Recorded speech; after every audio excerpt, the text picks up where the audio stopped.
Array programming language में array हमारे पास collection of similar types of data. अगर आपके पास आपको चाहिए कि आपने 100 नेम को स्टोर करना है, जैसा कि हमारे पास इधर सामने लिखा भी हुआ है। आप एक स्ट्रिंग का एरे क्रिएट करते हैं जिसमें आप स्टोर करते हैं 100 नेम्स। मीन्स आप एरे को यूज करके 100 नेम स्टोर कर सकते हैं एक ही वेरिएबल के अंदर और स्ट्रिंग डेटा टाइप को यूज करते हुए। तो जैसा कि अभी हमें पता है कि स्ट्रिंग डेटा टाइप यूज होता है किसी भी आप नेम को स्टोर करवाना चाहें या आप पूरे वर्ड को स्टोर करवाना चाहें, तो नेम हमारे पास एक वर्ड होता है।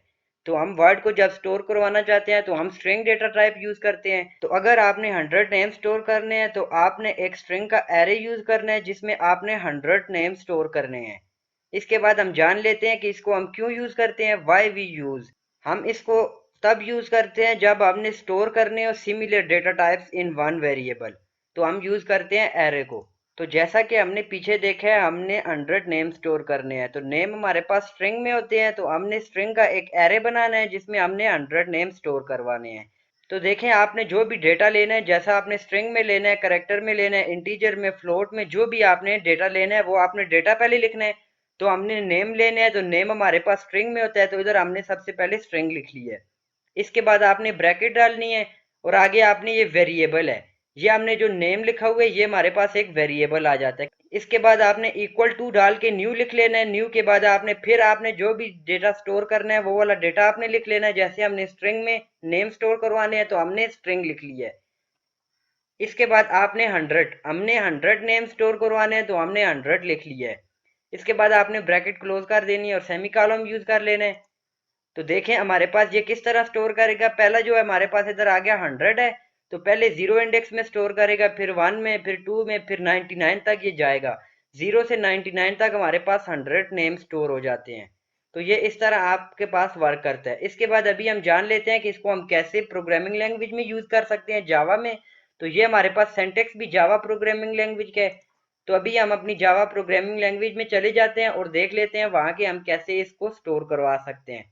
इससे पहले आप वीडियो को लाइक कर दें और चैनल को भी सब्सक्राइब कर दें और बेल आइकन को भी ऑल पे सेट कर दें। इससे आपको मेरी न्यू वीडियोस का अपडेट मिलता रहेगा।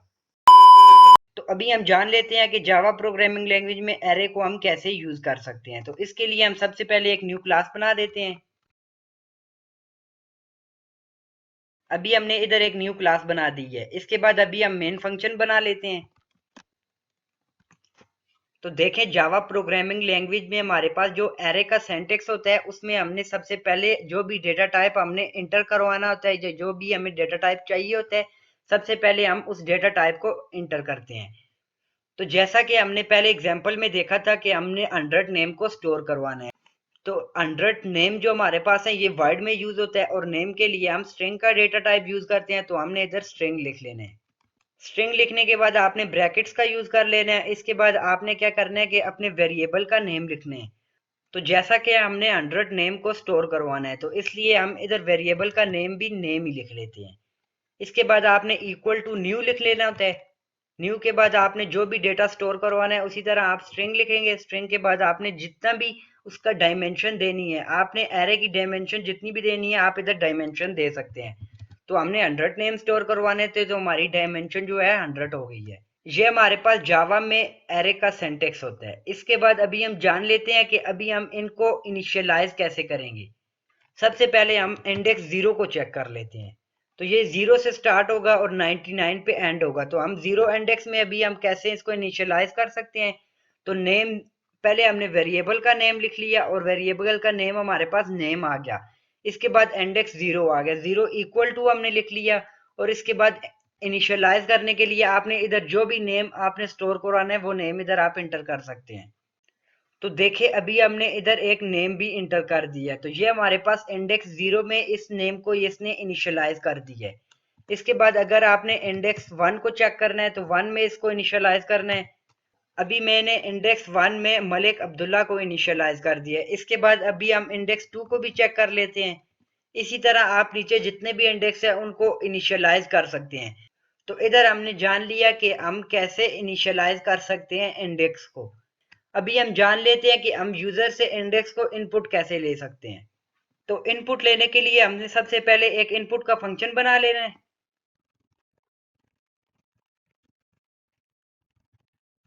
तो देखिए अभी हमने इधर एक इनपुट का फंक्शन बना लिया है। इसके बाद हमने इंडेक्स 0, इंडेक्स 1, 2, 2, 3 इंडेक्स को हम इनपुट लेके देखते हैं।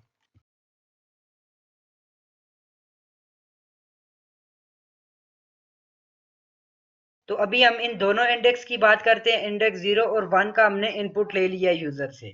इसके बाद आप इधर ऊपर आउटपुट भी दे सकते हैं कि एंटर नेम। तो अभी यूजर इंडेक्स 0 में भी नेम एंटर करेगा और इंडेक्स 1 में भी इंटर नेम करेगा। पहले हमने चेक किया था कि हम कैसे इसको इनिशियलाइज कर सकते हैं। अभी हमने चेक किया कि हम यूजर से इसको कैसे एंटर करवा सकते हैं। अभी हम इनको रन करके देखते हैं। तो देखें जैसा कि हमने अभी रन किया तो सबसे पहले हमें शो हो गया इंटर नेम।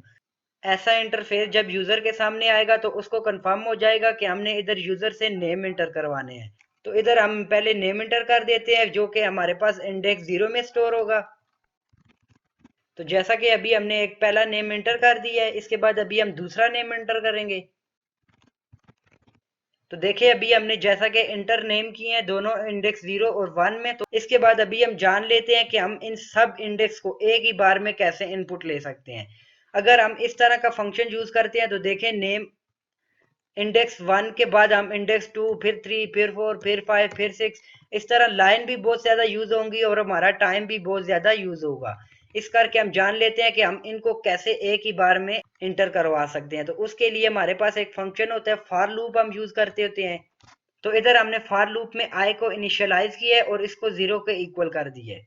इसके बाद हमने आई को लेस देन और equal to name dot length 100 हमारे पास लेंथ आ गई नेम की। इसके बाद आई को हम प्लस प्लस कर देते हैं। इसके बाद आपने इसका अगर इनपुट लेना है तो वो भी आप ले सकते हैं। इस इनपुट फंक्शन को हम अंदर यूज कर देते हैं। तो देखिए अभी हमने इनपुट फंक्शन को अंदर यूज कर लिया है। इसके बाद हम इन सब इंडेक्स का इनपुट लेंगे। तो अभी हमने इनका इनपुट ले लिया है। इसके बाद हम इनका आउटपुट भी दे देंगे। तो देखिए अभी हमने हमारे पास जितने भी इंडेक्स होंगे हमने उनका इनपुट भी ले लिया है और उनका हमने आउटपुट भी दे दिया है। इसके बाद अभी हम अपने प्रोग्राम को रन करके देखते हैं।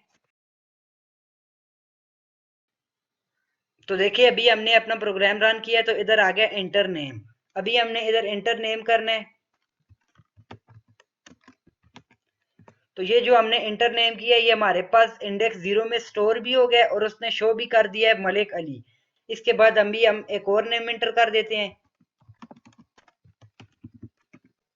ये हमारे पास इंडेक्स 1 में स्टोर हो गया। इसी तरह इंडेक्स 2 में स्टोर होगा, फिर 3 में, फिर 4 में। तो देखिए अभी हमने इधर फॉर लूप को यूज किया और फॉर लूप को यूज करते हुए हमारी जो हमने लाइन यूज करनी थी वो भी हमारे पास सेव हो गई है और हमारा टाइम भी इधर सेव हो गया। तो अभी हमने जान लिया कि कैसे आप इंडेक्स को स्टोर करवा सकते हैं। इसी तरह आप एरे को यूज कर सकते हैं अपने जावा प्रोग्रामिंग लैंग्वेज में। अगर वीडियो अच्छी लगी है तो लाइक कर दे और चैनल को भी सब्सक्राइब कर दें।